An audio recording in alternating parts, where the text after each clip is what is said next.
अमित शाह का उत्तराखंड दौरा टला। शाह अब 29 और 30 अक्टूबर को देवभूमि जाएंगे। प्रदेश महामंत्री के मुताबिक व्यवस्था के चलते ये निर्णय लिया गया है। 29 अक्टूबर से 2 दिवसीय दौरे पर आने की संभावना। देवभूमि में चुनावी हलचल हुई तेज। आम आदमी पार्टी का दावा 30 नवंबर तक सभी 70 सीटों पर घोषित होंगे उम्मीदवार। आप प्रदेश प्रभारी ने कहा, बीजेपी कांग्रेस से पहले आम आदमी पार्टी के उम्मीदवारों की घोषणा होगी। देवभूमि में कोरोना की रफ्तार में आई कमी। 24 घंटे में 28 नए संक्रमित मामले। एक भी मरीज की मौत नहीं हुई। 4 मरीज ठीक हुए। सक्रिय मामलों की संख्या 175 पहुंची।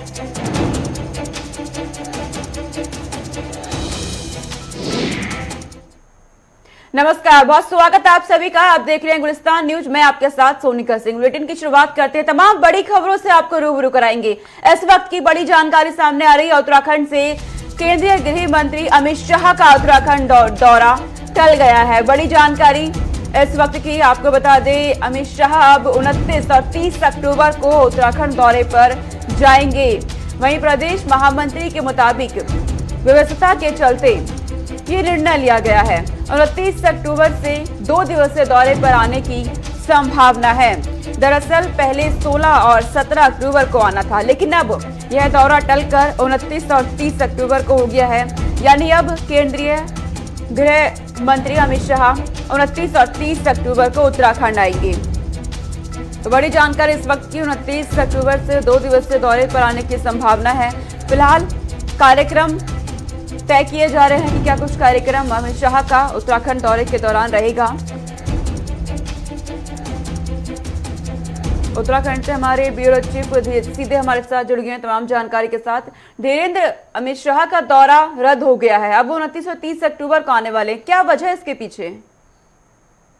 देखिए, जो बीजेपी के राष्ट्रीय नेता हैं कि देश के केंद्रीय गृह मंत्री हैं, अमित शाह का दौरा 16-17 अक्टूबर को तय था और उनके कार्यकर्ताओं ने पूरी तैयारी भी कर ली थी और एक गहन बैठकों का दौर चलता और चूंकि चुनाव का समय है, चुनावी तैयारियों के लिहाज से यह दौरा बेहद अहम माना जा रहा था।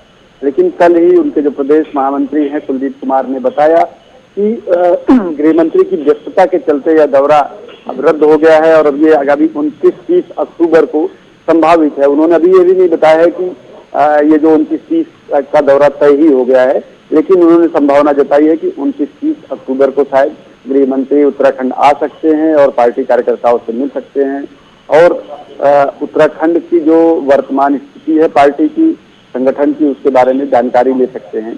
तो उनका आपको बता दें कि अमित शाह की व्यस्तता की वजह से दौरा टला है और आपने देखा होगा कि जम्मू कश्मीर में जो स्थिति बनी है उसको लेकर के अमित शाह का दौरा वहां का होने जा रहा है और जम्मू कश्मीर के सघन दौरे पे रहेंगे और शायद इसीलिए जो है उनका दौरा टला है। जो बीजेपी के सूत्र बता रहे हैं कि जम्मू कश्मीर की स्थिति में जिस तरह का परिवर्तन हुआ है, जिस तरह की वहां आतंकवादी घटनाओं में बढ़ोतरी हुई है, उसके चलते केंद्रीय गृह मंत्री का जम्मू कश्मीर का अचानक दौरा तय हुआ है, जिसके चलते उत्तराखंड का 2 दिवसीय दौरा भी टाल दिया गया है।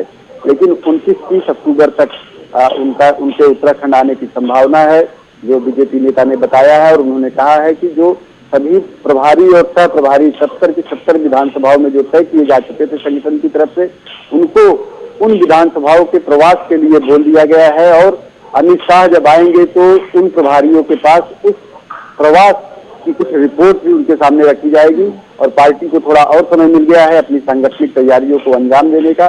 और जब अमित शाह आएंगे तो उनके पास एक व्यापक डाटा होगा राज्य में पार्टी और संगठन की स्थिति का, उनके क्रियाकलापों का, उनके कार्यों का। तो सोनिका, अभी तो फिलहाल गृह मंत्री का जो दौरा है वो टल गया है। अब देखने वाली बात होगी कि 29-30 अक्टूबर को अगर गृह मंत्री आते हैं तो किस तरह से क्या क्या गतिविधियां रहेगी, उनका मिनट टू मिनट प्रोग्राम भी आएगा तो हम आपको जानकारी देते रहेंगे। धीरेन्द्र, कई मुद्दों पर विपक्ष लगातार बीजेपी को घेरेगी, ऐसे में अमित शाह का उत्तराखंड पहुंचना कितना फायदा होगा?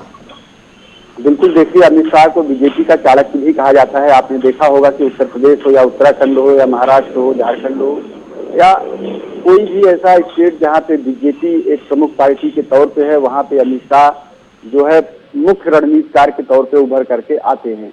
तो इस लिहाज से देखा जाए कि 2017 की भी अगर बात करें तो अमित शाह उस समय उत्तर प्रदेश के प्रभारी थे, लेकिन इसके बाद भी उनका उत्तराखंड कई उनकी सभाएं हुई और उसका पूरा असर पड़ा उत्तराखंड के चुनाव परिणाम में। तो और बीजेपी पहली बार राज्य निर्माण के बाद पहली बार 2017 में प्रचंड बहुमत से 70 में से 57 सीटें लेकर के सत्ता में आसीन हुई। तो बिल्कुल अब उसी तरह से एक बार फिर जो बीजेपी के पदाधिकारी हैं, कार्यकर्ता हैं, वो उम्मीद कर रहे हैं कि जब अमित शाह आएंगे उनको चुनावी मंत्र देंगे, उनकी कमजोरियों को बताएंगे और उनको एक तरह से ओवरहॉलिंग करेंगे और उनको चुनाव के लिए तैयार करके मैदान में उतार देंगे। तो उसका पूरा फायदा पार्टी को सत्ता वापसी में मिलेगा, ऐसी उम्मीद उनके कार्यकर्ताओं ने की है। सोनिका, ठीक है धीरेन्द्र, बहुत शुक्रिया तमाम जानकारी हम तक पहुंचाने के लिए। तो केंद्रीय गृह मंत्री अमित शाह का उत्तराखंड का दौरा होना है, फिलहाल टल गया है और अभी 29 और 30 अक्टूबर को होगा। बेहद अहम उनका दौरा माना जा रहा है क्योंकि चुनावी मौसम उत्तराखंड में चल रहा है। 2022 में विधानसभा के चुनाव होने हैं। आगे रुक करते हैं, एक और बड़ी जानकारी उत्तराखंड से सामने आ रही है। 2022 में विधानसभा के चुनाव होने हैं और उससे पहले देवभूमि में चुनावी हलचल तेज हो गई है। बड़ी जानकारी है कि आम आदमी पार्टी का दावा किया गया है आम आदमी पार्टी की तरफ से। दरअसल 30 नवंबर तक सभी 70 सीटों पर उम्मीदवार घोषित किया जाएगा। ये बड़ी जानकारी बीजेपी कांग्रेस से पहले उम्मीदवारों की घोषणा करेगी आम आदमी पार्टी, ये प्रदेश प्रभारी की तरफ से कहा गया है। 2022 में विधानसभा के चुनाव होने हैं और उससे पहले चुनावी हलचल देवभूमि में तेज हो गई है और आम आदमी पार्टी लगातार एक्टिव मोड में है। इससे पहले तमाम प्रभारियों की घोषणा की गई विधानसभा क्षेत्रों में और अब बड़ी जानकारी है कि 30 नवंबर तक सभी 70 सीटों पर उम्मीदवार घोषित किया जाएगा आम आदमी पार्टी की तरफ से। और कहा यह भी गया है प्रदेश प्रभारी की तरफ से कि बीजेपी कांग्रेस से पहले उम्मीदवारों की घोषणा कर दी जाएगी। तो उत्तराखंड की राजनीति में आम आदमी पार्टी ने पहली बार कदम रखा है और एक्टिव मोड में है। लगातार तमाम मुद्दों को लेकर सत्ता पक्ष को भी घेरा जा रहा है और जनता को मनाने की पूरी कोशिश की जा रही है। विशाखा चौधरी संवाददाता हमारे साथ जुड़ गई हैं तमाम जानकारी के साथ। विशाखा, बड़ी जानकारी है, आम आदमी पार्टी की तरफ से कहा गया है कि 70 सीटों पर उम्मीदवार घोषित करने वाली है, क्या जानकारी आपके पास? जी बिल्कुल सोनिका, देखिए हम अपनी पार्टी के जो प्रदेश प्रभारी हैं दिनेश मोहानिया, उन्होंने कहा है कि आने वाले 30 नवंबर तक जो सभी विधानसभा सीटें हैं 70 की 70, उन पर अपने उम्मीदवारों की जो लिस्ट है वो आम आदमी पार्टी जारी कर देगी और भारतीय जनता पार्टी और कांग्रेस से पहले अपने हर विधानसभा सीट पर उम्मीदवार पार्टी यह संदेश देना चाहती है कि आम आदमी पार्टी के पास न कार्यकर्ताओं की कोई कमी है, न ही चेहरे की कोई कमी है। इससे पहले मुख्यमंत्री का जो चेहरा है वो कर्नल अजय कोठियाल के रूप में पहले ही घोषित कर चुकी है और अब 70 की 70 विधानसभा सीटों पर अपने उम्मीदवार उतारकर कहीं ना कहीं आम आदमी पार्टी जो भारतीय जनता पार्टी और कांग्रेस की आपस में एक तरीके से कहिए कि जोड़ तोड़ की जो राजनीति अभी जो सियासत चल रही है, विधायक और मंत्री एक कांग्रेस से भाजपा से कांग्रेस से भाजपा में आने के जो तमाम प्रयास है वो लगाए जा रहे हैं। इसके बीच आम आदमी पार्टी अपनी जो चुनावी रणनीति है उसको तेज करता हुआ की जो एक तरीके से रणनीति है उसको बनाते हुए ये तमाम जो चीजें हैं वो सामने लेकर आ रही है। और आम आदमी पार्टी की तरफ से यह कहा गया है कि आने वाले 30 नवंबर तक जो लिस्ट है आम आदमी पार्टी की तरफ से वो जारी कर दी जाएगी। किस विधानसभा पर उनका कौन सा उम्मीदवार उतरेगा, किसको चेहरा वो बनाएंगे, कौन उनकी तरफ से लड़ेगा, और इस तरह से आम आदमी पार्टी की जो चुनावी रणनीति है वो राज्य में फिलहाल देखने को मिल रही है। जी, और जानकारी ये भी दीजिएगा विशाखा, जिस तरीके से आम आदमी पार्टी लगातार एक्टिव मोड में नजर आ रही है, खासकर रोजगार गारंटी कार्ड खेला जा रहा है, कितना कामयाब आम आदमी पार्टी हो पाएगी? जी बिल्कुल सोनिका, देखिए रोजगार को एक बड़ा जो मुद्दा है वो आदमी पार्टी बनाई है जब से शुरू हुई है चुनावी अभियान के तहत, अपनी चुनावी रणनीति के तहत, और बेरोजगारी पर कहीं ना कहीं सरकार पर निशाना साधती आई है कि रोजगार के अवसर राज्य में उपलब्ध नहीं कराए गए हैं सरकार के द्वारा।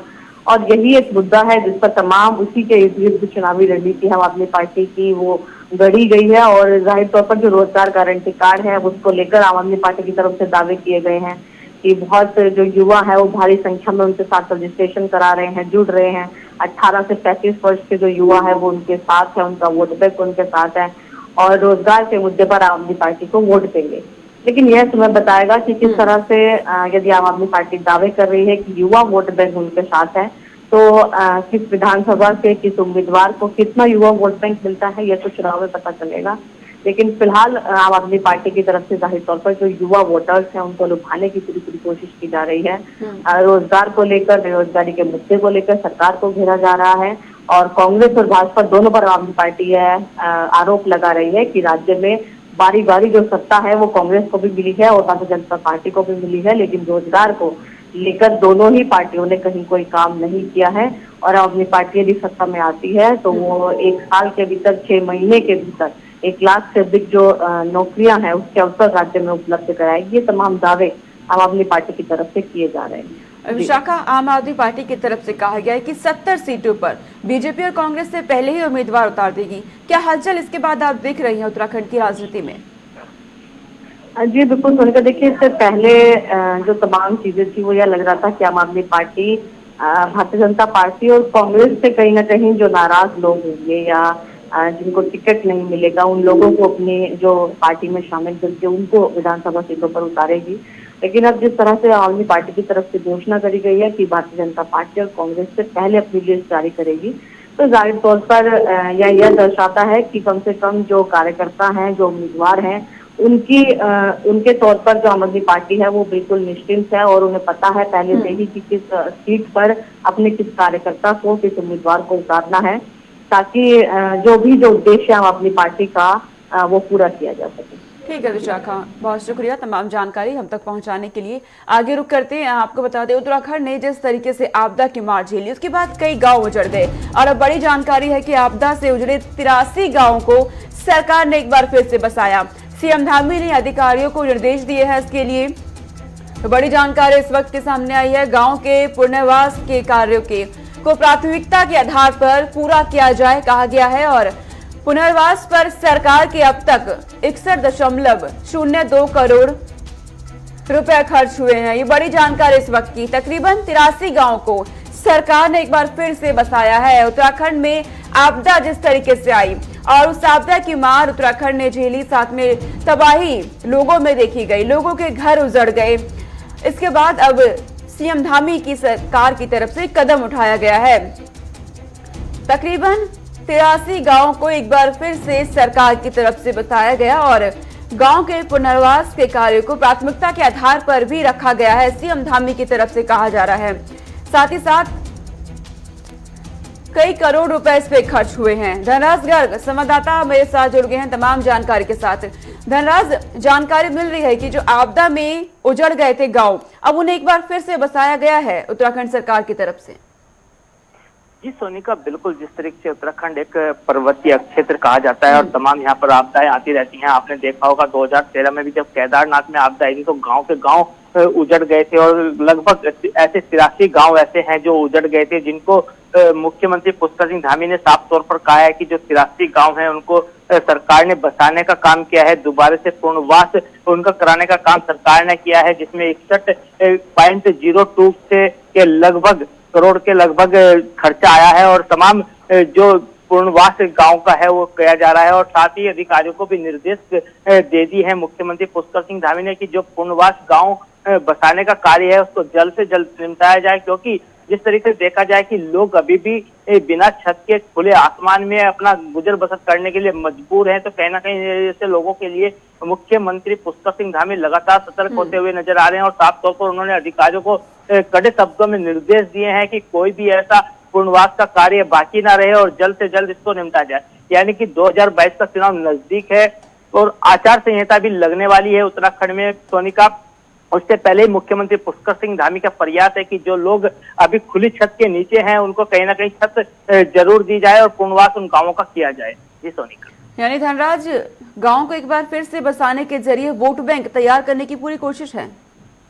जी बिल्कुल सोनिका, कहा जा सकता है, क्योंकि जिस तरीके से आपने देखा कि मुख्यमंत्री पुष्कर सिंह धामी लगातार योजनाओं पे योजना निकाल रहे हैं, उनको धरातल पर उतारने की बात लगातार कर रहे हैं, चाहे वो महिलाओं से संबंधित योजना हो, चाहे छात्रों से संबंधित योजना हो या युवाओं से संबंधित योजनाएं हो, तमाम योजनाएं मुख्यमंत्री पुष्कर सिंह धामी लगातार निकाल रहे हैं। और आपने देखा होगा कि किस तरीके से मुख्यमंत्री पुष्कर सिंह धामी जो योजनाएं निकालते हैं उनका कहीं ना कहीं समीक्षा बैठक करते हुए भी नजर आते हैं, क्योंकि जो अभी आचार संहिता उत्तराखंड में लगने वाली है उससे पहले मुख्यमंत्री पुष्कर सिंह धामी का प्रयास है कि जो भी ऐसी योजनाएं वो निकाल रहे हैं तमाम लोगों को 2022 के चुनाव से पहले वो उपलब्ध हो जाए सुविधाएं, तो कहीं ना कहीं इसका सीधा सीधा असर बीजेपी को 2022 के चुनाव में देखने को मिलेगा। क्योंकि जरूर सोनिका कहा जा सकता है कि जो योजनाएं निकाली जा रही है वो कहीं ना कहीं सीधा लाभ लाभार्थियों को मिल रहा है, जनता को मिल रहा है, तो जरूर इसका चुनाव में असर मिलेगा और बीजेपी को इसका बड़ा फायदा उत्तराखंड में हो सकता है।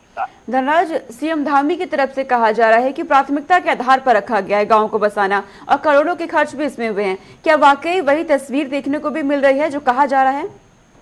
जी बिल्कुल सोनिका, यदि अभी तक की बात करें तो अभी तक ऐसा कुछ देखने को नहीं मिला था, लेकिन अब जिस तरीके से मुख्यमंत्री पुष्कर सिंह धामी लगातार इस पर सतर्क नजर आए हैं और उन्होंने कल ही एक बैठक की थी और उसमें साफ तौर पर अधिकारियों को कड़े शब्दों में निर्देश भी दिए हैं कि जो भी पुनर्वास का कार्य है वो तुरंत किया जाए। तो कहीं ना कहीं उसके करने के लिए अधिकारियों को बाध्य होना पड़ेगा और उनको वो काम करना होगा।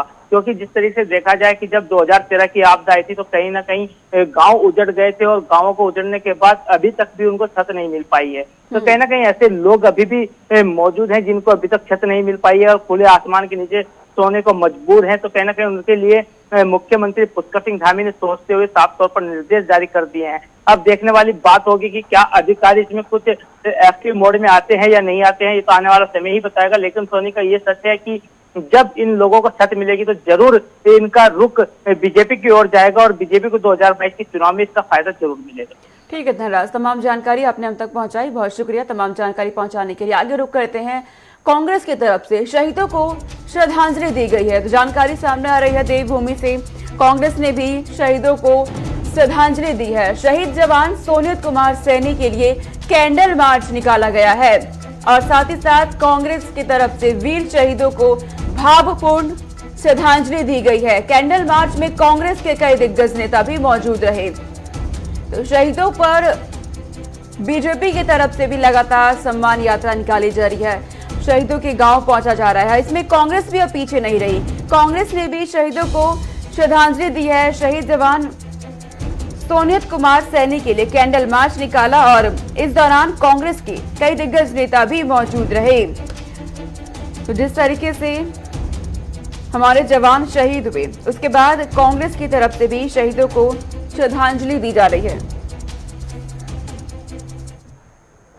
आगे बढ़ते हैं, आपको बता दें कोरोना से जुड़ा बड़ा अपडेट देवभूमि से सामने आ रहा है। देवभूमि में कोरोना की रफ्तार में कमी आई है। जानकारी मिल रही है कि हालात उत्तराखंड में अब सामान्य होने लगे हैं।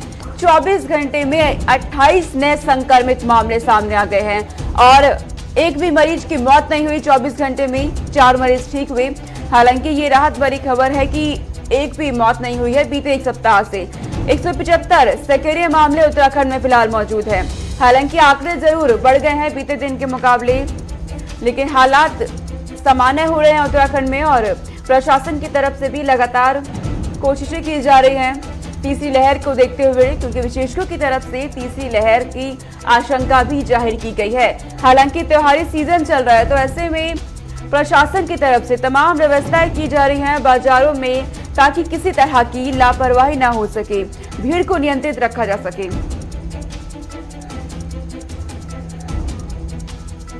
संचित शर्मा हमारे साथ जुड़ गए हैं तमाम जानकारी के साथ। संचित, जानकारी मिल रही है कि उत्तराखंड में अब रफ्तार कोरोना वायरस से थमने लगी है, क्या वाकई ग्राउंड जीरो पर ऐसी तस्वीरें आप देखते हैं?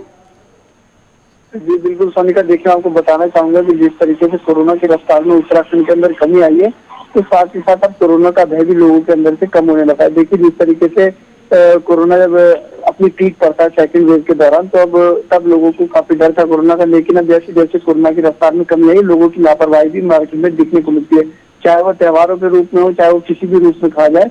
लेकिन मार्केट में अब लोग थोड़ी लापरवाही दिखाते नजर आते हैं, जिसको लेकर के लगातार जो प्रशासन है उनके खिलाफ कार्रवाई कर रहा है। आज देखिए आज विजयदशमी का दिन है और लगातार जो कार्यक्रम शहर के अंदर आयोजित होने वाले हैं, जिसको लेकर के बड़ी तादाद में बड़ी संख्या में लोग वहां पर पहुंचेंगे और उस कार्यक्रम में कोविड गाइडलाइन का पालन कराना बेहद ही मुश्किल होगा, चुनौतीपूर्ण होगा कि प्रशासन वहां पर कोविड गाइडलाइन का प्रोटोकॉल को कैसे फॉलो कराती है। तो इससे कहीं ना कहीं अगर इस तरीके की लापरवाही राज्य में देखने को मिलती है, तो उससे अंदाजा लगाया जा सकता है कि जो सरकारों का जो कार्य करने का तरीका रहा है, जिससे सरकार ने जिस तरीके से कार्य किया और कोविड को बिल्कुल निचले स्तर पर ले आया, जो मौतों का आंकड़ा है वो भी देखिए पूरी तरीके से थम चुका है। तो कहीं ना कहीं अगर इस तरीके के कार्यक्रम पूरे शहर के अंदर, पूरे राज्य के अंदर अगर आयोजित होंगे और वहां पर भीड़ जुटेगी, तो कहीं ना कहीं इसका खतरा बढ़ने की आशंका हो सकती है। सोनिया, तो क्या कदम प्रशासन उठाने की तैयारी कर रहा है संचित? देखिए, मैं आपको बताऊं क्या तमाम तरीके के कार्यक्रम देहरादून शहर के अंदर आयोजित है, जिसमें एक कार्यक्रम में स्वयं मुख्यमंत्री भी उपस्थित होंगे। तो जहां पर मुख्यमंत्री उपस्थित होंगे तो वहां पर जाहिर तौर पे एक अंदाजा लगाया जा सकता है कि तमाम तरीके की जो भीड़ होगी वहां पर होगी, तमाम तरीके के नेता वहां पर मौजूद होंगे। और देखिए, कोविड काल के बाद लगातार जिस तरीके से काफी त्योहार लोगों ने घर पर मनाए, उसके बाद अब जब कोविड काल धीरे धीरे खत्म हो रहा है तो तमाम तरीके के कार्यक्रम जब आयोजित होंगे तो लोगों के अंदर एक उत्साह है मार्केट में जाने का, उत्साह है अपने त्योहारों को मनाने का। हिंदू धर्म में जिस तरीके से सनातन धर्म की बात करें तो आप देखिए वहाँ पर त्योहारों का काफी महत्व होता है। तो उसी को लेकर के शहर में तमाम तरीके से मेले भी लगे हैं, तो वहाँ पर कोविड गाइडलाइन का पालन होता नजर नहीं आता। लेकिन सोनिका, अगर बात करें सरकार की और धरातल पर जो सरकार वादे और दावे करती है तो उसको धरातल पर देखने को मिलता है कि जो सरकार की तैयारियां है थर्ड वेव को लेकर के वो पूरी तरीके से सरकार ने सुनिश्चित कर ली है। चाहे वो नीट वार्ड को लेकर के हो, चाहे वो आईसीयू को लेकर के हो, चाहे वो ऑक्सीजन प्लांट को लेकर के हो, जो तमाम तरीके की व्यवस्थाएं कोविड के लिए होनी चाहिए, जो तमाम तरीके की व्यवस्थाएं कोविड में नहीं थी, उन सबको सुनिश्चित कर लिया है सोनिका सरकार ने। यानी संचित तैयारी तो की जा रही है लेकिन हालात भी सामान्य हो रहे हैं, ऐसे में चुनौती रहेगी प्रशासन के सामने एक? बिल्कुल, देखिए सोनिका, चुनौती पूर्ण तरह से रहेगी, क्योंकि देखिए आप लगातार आप देखिए मार्केट में अगर त्योहारों का सीजन जैसे आया तो मार्केट में भीड़ देखने को मिली। प्रशासन कार्रवाई भी कर रहा है, लेकिन आप देखिए तमाम तरीके के जो अलग अलग राज्य से आने वाले लोग हैं उत्तराखंड के अंदर, वो भी उत्तराखंड के अंदर आ रहे हैं, लेकिन तमाम तरीके की चेकिंग भी बॉर्डर पर देखने को मिल रही है। तो देखने वाली बात ये होगी कि जो ये इस तरीके के कार्यक्रम अगर लगातार शहर के अंदर आयोजित होते रहे तो उससे थर्ड वेव जो आने की आशंका बताई जा रही है उस पर कितना असर पड़ता है समय। ठीक है संचित, तमाम जानकारी आपने हम तक पहुंचाई, बहुत शुक्रिया तमाम जानकारी हम तक पहुंचाने के लिए। आगे रुक करते हैं, आपको बता दें टनकपुर में अग्निशमक आपात सेवा केंद्र में नए भवन कार्यक्रम का उद्घाटन रखा गया और इस दौरान उत्तराखंड के सीएम भी मौजूद रहे। टनकपुर में अग्निशमन के बने हुए नए भवन में विधिवत पूजा यज्ञ कर प्रवेश किया गया, जिसमें मुख्य अतिथि के रूप में एसपी देवेंद्र पिंचा, पुलिस अधीक्षक चंपावत शामिल रहे। वहीं मौजूद अग्निशमन अधिकारी वंश नारायण यादव ने बताया कि फायर सर्विस स्टेशन का निर्माण ग्रामीण अधिनियंत्रण ने पूरा कर लिया है। इस लोकार्पण में माननीय मुख्यमंत्री उत्तराखंड ने भी पहले ही कर दिया था। भवन में प्रवेश कार्यक्रम में सीओ टनकपुर और पुलिस अधीक्षक चंपावत शामिल रहे। इस भवन में प्रथम तल में कार्यालय में संबंधित भवन है और ऊपर प्रथम तल में कर्मचारियों के लिए दैनिक kitchen, washroom, dining hall, barrack बने हुए हैं।